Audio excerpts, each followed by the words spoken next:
Hello everyone, good morning, good afternoon, good evening, wherever you are. I just wanted to make this video to share some tips on how I got over 100 days plus on NoFap. It took a while to get to this actually. It took me like around 1 year to, as soon as I started documenting the days, to get to this level.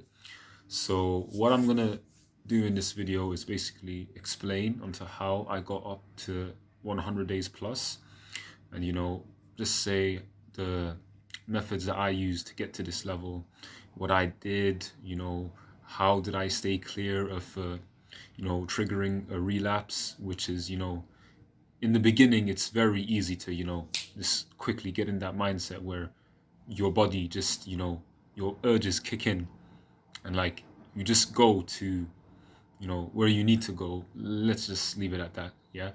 To, cure the relapse, and like how I would say the environment is the main cause of this.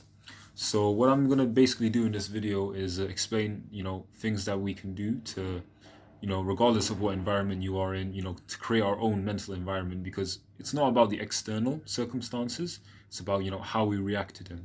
And so I'm going to explain, the things I did. So in case you're, struggling in the beginning, which is for me is the same. I was struggling in the beginning. There were some days I couldn't even go past. Sometimes I couldn't even go past 3 days, honestly. So yeah. So these are my suggestions and tips to, what you can do to put yourself in that mental environment where you don't get that feeling to relapse. Okay. So number one is you have to have a vision for yourself. You have to say, okay, I don't want to do this anymore. I want to start my own life. I don't want to be a slave to my own desires. I want to have a purpose in life. And I feel like number one thing for me was religion, because when you believe in God, you're gonna be accountable for what your actions are in the day of judgment. So I know that, if I do this action, how will it hold up on the day of judgment when I come face to face with my Creator? Okay, I have to be accountable for what I do in this life. So these things, like, they just come in my subconscious when I just get closer to religion, because I realize, okay, is what's going on right now, is it really gonna affect me in the long term? Is it really gonna affect me in the afterlife? Like, is what I'm doing a waste of time? Can I be doing anything else? Is there anything else I can be doing in this time, using my time wisely? So yeah, that's the main thing. Have a purpose in life and stick to that as much as you can. Just, try to keep it consistent as well. Like, I don't know, for example, if you have a holy book, it's not just keep on reading the holy book. Try to get some role models that you look up to. I don't know, whether it be the prophets, whether it be your favorite athlete, whether it be, a teacher you have, your father, or I don't know, that guy at the gym who taught you how to bench press or squat or something. I don't know, your teammate, your coach for your sports team. I'm gonna get into sports later. So yeah, it's like that. Try find someone that you look up to and you want to be like them, and say, okay, and like ask them if you can. If you can't ask them, for example, if they're like someone like, I don't know, like Muhammad Ali, who doesn't exist anymore, try get some of the tactics and techniques he did to keep himself disciplined to become a world heavyweight champion. So yeah, that's the main thing. Have a vision and purpose. Another thing that I have is, like, try not to even come close to something that can trigger a relapse. What I mean is that it's not about the relapse itself. It's about something that triggers you to get in that mindset. Oh, I'm going down this path. Oh, let me take one look, and then even that is enough, because as soon as you start with something small, like, it gives you like the confidence to go, oh, well, this doesn't affect me. Let me try even more, and then you just get swallowed into that void where, okay, I can't turn back now. I've gone this far. I can't turn back, and that is like the ultimate defeat. And even apparently, there's some studies now that edging is worse than the actual relapse. Like, for example, if you edge but don't relapse, then the edging will actually psychologically damage you more, because you're denying your body its desire, and that's destroying you like even more. So yeah, just don't get into the environment which can trigger a relapse. Another thing that helped me a lot was exercise, playing sports, honestly, because when you're exercising and playing sports, not only are you engaged physically, but mentally, especially in sports. For example, a lot of people have this misconception that all the jocks are like these big like junkies, they don't care about their education or something. But no, sports, especially like the top guys, like I don't know, LeBron James in basketball, Lionel Messi and Cristiano Ronaldo in football. These guys, they actually put such mental effort and such mental aptitude to their sport because listen, when you're especially in a team sport, when you're playing in a team sport, you have to think not only about yourself, what you can do. You have to think about your team. Will your team be able to meet the expectations that you have? Will you be able to meet the expectations of the coach? Will you be able to pull out these, techniques that can help not only your team, but like also like the expectations of your fans as well? Like even Kobe Bryant said something like, "Oh, I play so hard because you never know. These people who paid like so much money to see me, I have to put a show for them."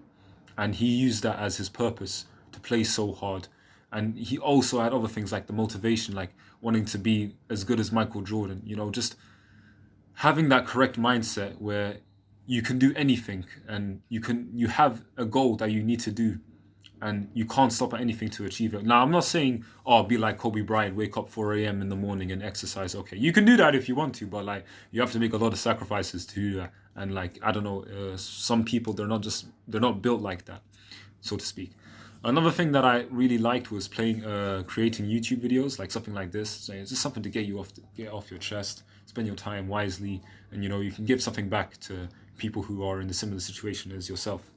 Another thing I really like is learning a language. For example, I've been learning Spanish ever since I was in secondary school back in 2012. Es un idioma muy bien y me encanta mucho aprendiendo español porque es un idioma muy influencial. I hope I said that right, influential. Hopefully I didn't like invent a Spanish sounding word like that. No, pero es muy útil y todas las personas de todo el mundo hablando español y es un idioma muy bien tener. Yeah, so learning a language that engages your brain, it gives you as well, as I said before, a purpose to strive yourself towards. So I feel like learning a language is very good as well, especially for the people who are not athletic or not into sports. Even though I advise them to at least try the sport, like, I don't know, say for example, you have a disability or something. Learning a language still engages your brain, gives you a purpose, it gives you a progress, something to track as well. So yeah, learning a language is good. Another thing is working harder in your job or studying harder for your school or university. Having that drive or that goal to be the number one in your class and like not to get some other guy. You see these guys in your class, like they're not really into the class. For example, when I'm at university, there's some people there, they barely show up for the lectures. And I know university is not compulsory, but like instead of being like, they're not working hard, so I don't have to work hard either. That's not an excuse. Sorry. If you're going there, showing up for the lectures, like your lecturer is expecting you to come to the lectures. And so you're meeting their expectations. And then you can surpass their expectations by, doing some extra reading, doing some extra work after the lecture, reading the slides again, reading some journal articles. Like this will help you a lot in the assignments and, get your education sorted out so you can get more time to get what you love doing. For example, playing sports, learning languages, having conversations with friends. I'm not going to get into, going out to the bar because that's kind of degeneracy. But I don't know, each to their own because, sometimes when you change your life, it's not like, okay, tomorrow I'm going to definitely do this. Like it's a small gradual process. Like, for example, waking up early. This is something that I had some struggles with because in the morning, like it's difficult to wake up in the morning. Like if you're so used to like waking up at like 10, like if you have nothing to do or you have no job. So yeah, when you want to like get into the grind mindset, it's a small gradual, I don't know how you say like time. It's like it takes time for it to happen. Another thing that I like is like volunteering. Like for example, if your supervisor at work sends you like a course to do, or your university lecturer sends you some job opportunities or like some courses like that are subsidized, don't be like oh, I don't have time for this, like go ahead and do that, because you could put that on your CV and it'll make you more employable. Like this is if you work in a city where like, like it's so competitive to get a job. I live in London, and like every time I go to a job interview, they ask like, "Oh, do you have experiences working with a difficult customer? Do you have experiences working in a team where you had like struggles?" And like they want the experience because they don't want to sacrifice like their money for someone who cannot do the job. So yeah, get some volunteering experience. This will help you with your interviews, and that will make you more employable and gives you a higher success rate if you want to get that job you desire. Another thing is reading books as well. Reading books, especially for me, non-fiction. Fiction books can be inspirational. For example, you have Lord of the Rings. You have lots of manga. For example, Berserk. As Berserk is quite popular now. Even I was a fan of Berserk back in like 2012, 2013, 2014 time. If you look at the videos of my early videos, you see me mentioning Berserk when I was like a teenager. Like honestly, too young to be watching and reading Berserk. But yeah, I got into Berserk as well. Another manga I like is Holy Land as well. That's a good story. It's actually my favorite manga of all time because, in my opinion, just because it's more realistic to Berserk and the story feels more connected to me rather than Berserk, because Berserk is a fantasy at the end of the day. It's not real life. Even though it's inspired off medieval, films such as Flesh and Blood by Paul Verhoeven, like it's a medieval fantasy, but like still you can get lessons off Berserk. But Holy Land, yeah, if you haven't heard it, check it out. It's very good. So yeah, these are the things which I use to get over 100 days plus on NoFap, and I hope you can you're successful with taking these attributes and applying it to your life, and hopefully you have the ability to change your life and to get out of this slump, and that you can actually fulfill your purpose in life and do what you want to do in life. Because as someone who struggled with NoFap in my teenage years, it was holding me back, and this is why I say my teenage years was a waste, because I couldn't do everything I wanted to do in my teenage years. Like I tried to get successful with basketball. Like I played for a CBL team. However, I couldn't get any further than that because number one, injuries. But then the injuries, like for an athlete, it's not about how you get injured or if you get injured. It's literally when you get injured, because there's literally if you're competing on the highest level, you're gonna get injured no matter what.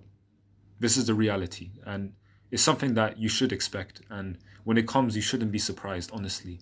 But when I was a teenager, I didn't have the mental fortitude to overcome this injury, so I just gave up the sport and I just focused on my education. But like, even back then, even for education, especially the last 2 years of secondary school or high school, as they say in America, I was getting like massive overthinking struggles. Like I would have stomach aches as well because I was just thinking so much that I wouldn't go to sleep, and then my body didn't have the time to, heal up. So, yeah, don't overthink and try to have a mental fortitude and try have this mindset where okay, if I go through what I'm going now, it's gonna make me a stronger person at the end of the day. One of my favorite quotes from my favorite books is Seneca on the Shortness of Life, when Seneca says, uh, all life is just servitude, so you have to get used to the circumstances. And that's really it, really, because in life, you're going to go through times where you're going to struggle, you're going to be forced out of your comfort zone. But at the end of the time, you have to get used to it because, these are external circumstances we can't control. What we can control is how to respond to them and whether or not we have the fortitude to get through them. So yeah, the overall message of this video was the thing that helped me the most was replacing if you're in a toxic environment and you have NoFap as your coping mechanism, replace it with something better, something that preferably is something with physical, something that engages your brain. Yeah, a physical activity and a activity that engages your brain to work. These two things, they're gonna help you a lot with overcoming NoFap. Okay, guys, take care, guys.